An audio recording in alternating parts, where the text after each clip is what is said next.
கமலஹாசன் வந்து டைரக்ஷனில் கம்பேக் கொடுக்க போகிறாரு, முக்கியமாக அதில் ஹீரோவாக உதயநிதி நடிக்க போகிறாருன்னு அதை பற்றி ஏதாவது? இல்லை சார், அது நான் ஸ்ட்ரைட்டாகவே அது வந்து டவுட்டுன்றதை நான் தெளிவாக சொல்லிடுறேன். கமல் இன்னைக்கு ராஜ்யசபா எம்பி செஷன் இருக்குது, பார்லிமெண்ட் போக வேண்டிய அவசியத்தில் இருக்காருன்றதை நம்ம பார்த்துக்கிட்டு இருக்கோம்.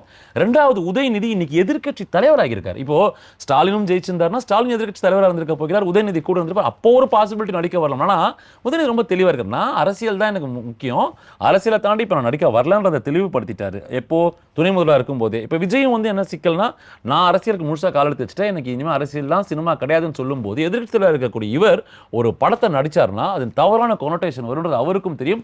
ஆசை இருக்கு, இதுக்கு முன்னதாகவே பேசப்பட்ட விஷயமெல்லாம் இது இருந்திருக்கு. பட் ஆசை இருக்கு, பண்ணலாம்னா இன்னைக்கு இருக்கக்கூடிய சூழ்நிலை அதை செய்ய மாட்டார். அரசியல் இஸ் ப்ரையாரிட்டி, கட்சியை ரீவாம் பண்ணணும். ஏன்னா இவர் பொறுப்புல கட்சி இன்னைக்கு இருக்கு, சட்டமன்ற தலைவராக இருக்காரு, எதிர்க்கட்சி தலைவராக இருக்காரு, பல பிரச்சனைகளை எடுத்து பேச வேண்டிய அவசியம் இருக்கு. இன்னைக்கு இளைஞர்களுக்கான அரசியல் வந்துருச்சு.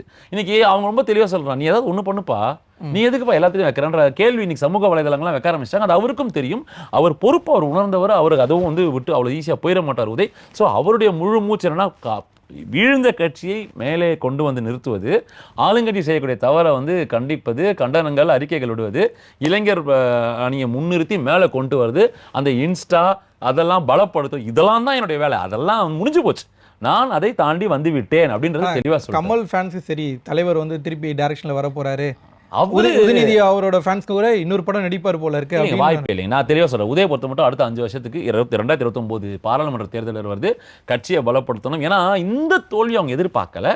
அந்த தோல்வி வந்து மீண்டு வரணும்னா முழு நேர அரசியல்வாதி அவர் இருந்தால் தான் முடியும். அதை அவர் நம்மளோட அவர் தெளிவாக உணர்ந்தவர், கூட ஒரு பெரிய டீம் வச்சிருக்காங்க, அவங்களுக்கு நல்லா தெரியும். நோ மோர் ஆக்டிங், தெளிவாக இருக்கும். எங்களுக்கு படம் அப்புறமா தான் ஃபர்ஸ்ட். எங்களுக்கு தமிழ்நாடு சார்ந்த எங்கள் கட்சினா 75 வருடம் பாரம்பரியம் மிக்க ஒரு கட்சி இன்னைக்கு வந்து கிராஸ் ரோட்ஸில் இருக்குன்னு போது அதை நிறுத்த வேண்டிய பொறுப்பு இவர் தலையில் தான் இருக்குது. ஸ்டாலின் ஜெயிச்சிருந்தா கதை வேறு, நான் மறுபடியும் சொல்கிறேன், சட்டமன்றத்தில் அவர் போயிருந்தாலும் வேறு. ஆனால் இவர் தான் இன்றைக்கி முன்னிறுத்த வேண்டியது, இவர் தான் வந்து த ஃபேஸ் ஆஃப் டிஎம்கேவாக இருக்கனால இதை பண்ண மாட்டார் போது நீங்கள் டேக் இட் ஃபார் கிராண்டட், நான் ரைட்டிங்கில் தரலாம்.